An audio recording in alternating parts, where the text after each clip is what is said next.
How did the concept of the Bible as we understand it develop? Hey everybody, I'm Dan McClellan. I'm a scholar of the Bible and religion. And in the first century CE, Greek-speaking Jewish people used the plural noun he-graphi, the writings, to refer to those texts that were considered inspired and authoritative.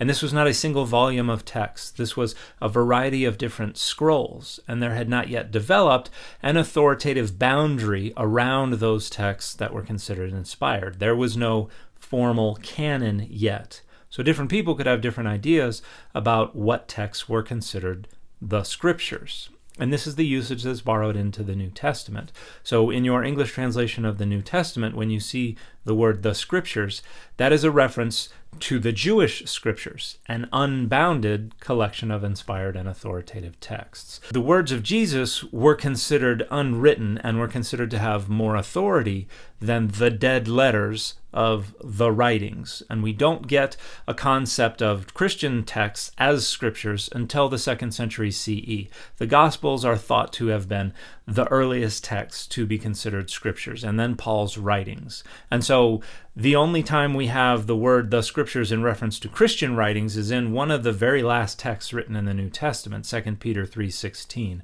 which scholars date to between around 120 and 150 CE, which refers indirectly to the writings of Paul as the scriptures.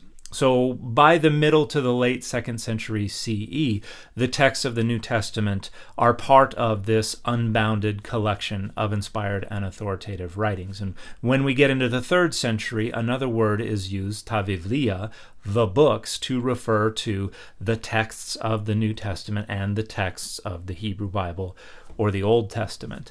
Now, one of the things that Christianity innovated was the use of the Codex to consolidate their sacred texts. Where Judaism used the scroll, Christianity began to use the Codex. And so you could have these different texts collected into a single volume. So by the end of the 4th century CE, we have this Greek word, ta vivlia, the books, being used to refer to the Old Testament and the New Testament together.